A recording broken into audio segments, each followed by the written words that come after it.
రాకాలోకంకి స్వాగతం.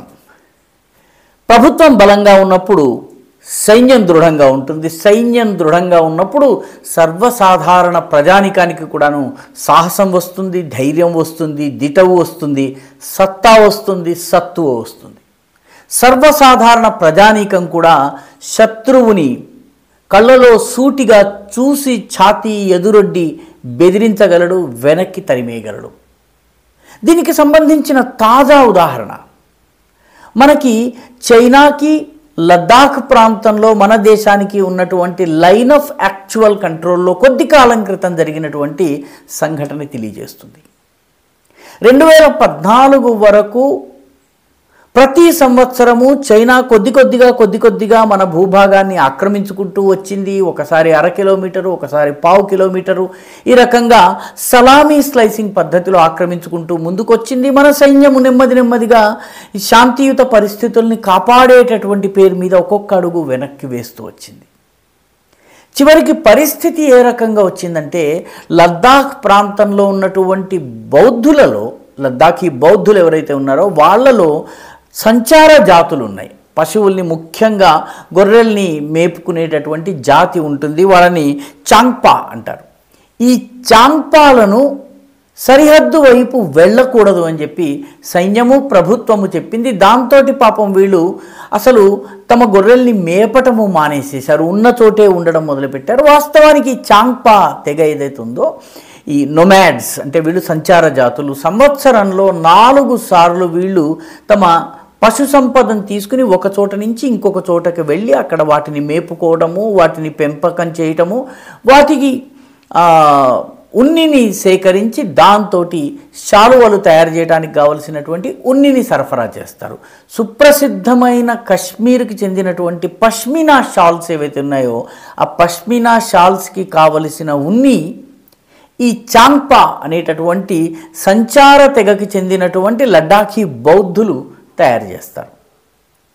అయితే మన సైన్యము వాళ్ళని అసలు పశువుల్ని మేపేందుకు సరిహద్దు ప్రాంతాలకు వెళ్ళకూడదని చెప్పేసి వాళ్ళని నిలువరించింది, వాళ్ళని కొన్ని స్థానాలకు పరిమితం చేసింది. ముఖ్యంగా దక్షిణ లడ్డాఖ్ ఏదైతే ఉందో ఆ దక్షిణ లడ్డాఖ్ ప్రాంతంలో ఉన్నటువంటి చాంగ్థాంగ్, కాంగ్జాంగ్, ఈ 2 ప్రాంతాలు. చాంగ్థాంగ్ ఒక అభయారణ్యం. ఇది వాస్తవానికి ఈ అభయారణ్యం ప్రాంతంలో పశువుల్ని మేపేందుకు వాళ్ళు వెళ్ళేవాళ్ళు. దానిని కూడా నిలువరించడం జరిగింది. అయితే 2014 నుంచి కథ మారింది. ప్రభుత్వం దృఢంగా చైనా యొక్క ఆక్రమణను ఎదుర్కొంటోంది. దానికి తోడు సైన్యం కూడా అంతే దృఢంగా శత్రువుని ఒక్క అడుగు కూడా ముందుకు రానివ్వటం లేదు. వాస్తవానికి లైన్ ఆఫ్ కంట్రోల్ ఎలా ఉంటుంది, లైన్ ఆఫ్ యాక్చువల్ కంట్రోల్ ఎలా ఉంటుందో మనం అర్థం చేసుకోవాలి. లైన్ ఆఫ్ కంట్రోల్ అంటే పాకిస్తాన్కి, భారత్కి ఉన్నటువంటి సరిహద్దు మధ్య విభజన రేఖ స్పష్టంగా ఉంటుంది, కంచె ఉంటుంది. కంచె ఉన్న కారణంగా మన సైన్యము మోహరించి ఉంటుంది, అటువైపు శత్రు సైన్యం మోహరించి ఉంటుంది. సరిహద్దు ఎక్కడుందో, ఎక్కడి దాకా మనం వెళ్ళవచ్చో స్పష్టంగా ఉంటుంది. లైన్ ఆఫ్ యాక్చువల్ కంట్రోల్ ఏదైతే ఉందో, వాస్తవ నియంత్రణ రేఖ, చైనాకి లద్దాఖ్ ప్రాంతంలో మన భారతదేశానికి ఉన్నటువంటి రేఖ, ఈ రేఖ వాస్తవానికి ఆన్ గ్రౌండ్ డిమార్కేట్ కాలేదు. పర్యవసానంగా ఇటు అటు 2 వైపులా కూడా సైన్యం మోహరించడం జరగదు.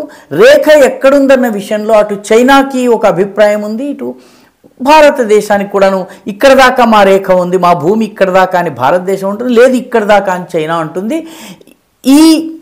దీంతో స్పష్టమైన రేఖ లేని కారణంగా మన సైన్యం కొన్నిసార్లు చైనా తనది అని భావించే భూభాగంలోకి, చైనాకు చెందినటువంటి వాళ్ళు మన భూభాగంలోకి రావడం జరుగుతూ ఉంటుంది. 2014 నుంచి ఆ రకంగా చొరబాటుని నిలువరించడం జరిగింది. గల్వాన్ సంఘటన తరువాత ఇప్పుడు అది పూర్తిగా ఆగింది. భారత ప్రభుత్వము, భారత సైన్యము ఇప్పుడు అనేక సంవత్సరాల తరువాత ఈ చాంగ్పా అనేటటువంటి నొమాడిక్ జాతులు, సంచార జాతులను మీరు మీ పశువులను మేపుకునేందుకు సరిహద్దు ప్రాంతాలకు వెళ్ళవచ్చు. ముఖ్యంగా చాంగ్థాంగ్ అభయారణ్యం ఏదైతే ఉందో అభయారణ్యంలో మీరు యథేచ్ఛగా వెళ్ళవచ్చునని వాళ్ళకి అనుమతినిచ్చింది. కొద్ది రోజుల క్రితము మన ఈ చాంగ్పా నొమాడ్స్ ఎవరైతే ఉన్నారో వీళ్ళు చైనా తనదిగా భావిస్తున్నటువంటి భూభాగంలోకి వెళ్ళారు. ఈ మ్యాప్ కనుక మీరు చూసినట్టయితే ఈ మ్యాప్లో నల్లటి గీత ఏదైతుందో అది భారతదేశము తన బార్డర్గా భావిస్తుంది. ఈ రెడ్ కలర్ గీత ఏదైతుందో అది చైనా తన బార్డర్గా భావిస్తుంది. ఈ రెండిటి మధ్య ఉన్నటువంటి ప్రాంతంలో ఈ చాంగ్థాంగ్ ఏరియాలో మన ఈ చాంగ్పా నొమాడ్స్ ఎవరైతే సంచార జాతుల వాళ్ళు తమ పశువుల్ని మేపుకోవడానికి వెళ్ళారు. వాళ్ళని తరిమేయడానికి చైనా వాళ్ళు ప్రయత్నించారు. చైనా సైనికులు వచ్చి తరిమేయడానికి ప్రయత్నిస్తే మన పశుపాలకులు ఎవరైతే ఉన్నారో సంచార జాతులకు చెందినటువంటి వాళ్ళు గట్టిగా వాళ్ళని అడ్డుకుని నిలువరించి వాళ్ళని వెనక్కి తరమడమే కాకుండా ఇది మా భూభాగం, మీరు రావడానికి వీల్లేదని చెప్పి వాళ్ళని తరిమేసేశారు. అంతేకాకుండా వాళ్ళు తక్షణము సైన్యానికి కూడాను సమాచారం అందించడంతో మన సైన్యం కూడా అక్కడికి హుటాహుటిన అక్కడికి వెళ్ళేటప్పటికీ చైనా తోకముడిచి వెళ్ళిపోవడం జరిగింది. అంటే సర్వసాధారణ పశువుల కాపరులు కూడా ప్రభుత్వము సైన్యము దృఢ సంకల్పంతో కృతనిశ్చయంతో వ్యవహరించినట్లయితే సాహసాన్ని ప్రదర్శిస్తారు. ప్రభుత్వమే మీరు ముందుకు వెళ్ళకండి అని చెప్పినప్పుడు వీళ్ళు కూడా విత్డ్రా అవుతూ వెనక్కి వస్తుంటారు. ఈ లడాఖ్ ప్రాంతంలో నిజానికి జనావాసం ఉండదు.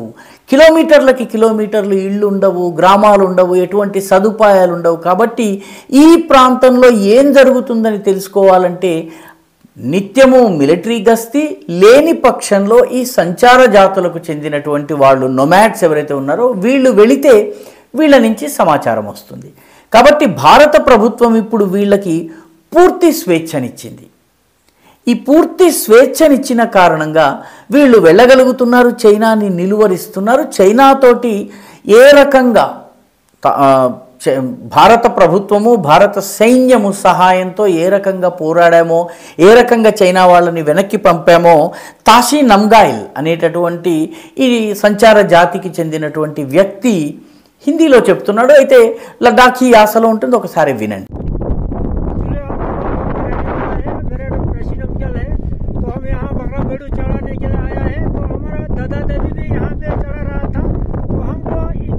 की तरफ से सब कुछ मदद मिल रहा है तो thank you Indian army, Bharat माता की जय. ఇతను వాస్తవానికి ఈ తాషీ నమ్గైల్ అనే వ్యక్తి తండ్రి పేరు సాతెన్ నమ్గైల్. ఇతను 1962 యుద్ధంలో పరమవీర చక్ర పొందినటువంటి ధన్సింగ్ థాపాకి పోర్టర్గా పనిచేశాడు. అంటే 1962 నుంచి ఈ కుటుంబము లద్దాఖ్ ప్రాంతం యొక్క రక్షణ కోసం పోరాడుతున్నటువంటి కుటుంబము. ఇప్పుడు ఈ సంచార జాతికి చెందినటువంటి వ్యక్తి ఫార్వర్డ్ ఏరియాలో తన పనిని చేసుకుంటూ దేశ రక్షణ కూడా ధైర్యంగా చేయగలుగుతున్నాడు, సమాచారాన్ని సైన్యానికి ఇవ్వగలుగుతున్నాడు. ఇది ఏ రకంగా చూసినా కూడాను ప్రభుత్వం తీసుకున్నటువంటి ఒక దృఢమైనటువంటి నిర్ణయము. కేవలం వాళ్ళని ముందు పంపడం మాత్రమే కాదు, వాళ్ళకి కావలసినటువంటి దన్ను ఇవ్వడం, వాళ్ళకి కావలసిన సపోర్ట్ ఇవ్వడము, తక్షణము అవసరం కాగానే మన రెస్పాన్స్ టీమ్స్ అక్కడికి వెళ్ళడము, వాళ్లకు రక్షణ కల్పించడము, చైనీస్ సైనికుల్ని నిలువరించటము, వెనక్కి పంపించటము, ఇదంతా చేయటం వల్ల ఎప్పుడైతే సాధారణ ప్రజానీకము సరిహద్దుల్ని కాపాడుకునేందుకు వస్తారో అప్పుడు ఈ దేశ సరిహద్దులకి వాటి భద్రతకి ఎలాంటి ముప్పు ఉండదు. సర్వసాధారణ ప్రజానీకము మన దేశ వ్యాప్తంగా మన సరిహద్దుల్లో సర్వసాధారణ ప్రజానీకము సరిహద్దు నుంచి సురక్షిత ప్రాంతాలకి పరిగెత్తుకుని పారిపోయి రావడమే మనకు కనిపిస్తోంది.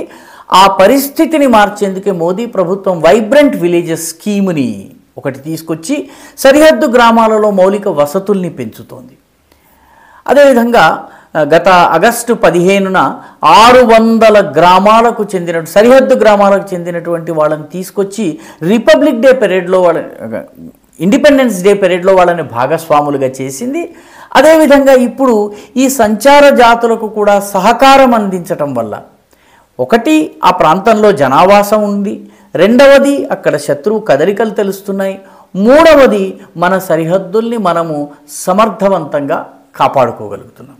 ఈ వీడియో మీకు నచ్చినట్టయితే లైక్ చేయండి, షేర్ చేయండి, ఈ ఛానల్కు సబ్స్క్రైబ్ చేయండి, మీ అభిప్రాయాన్ని కమెంట్ల రూపంలో తప్పనిసరిగా పంపించండి.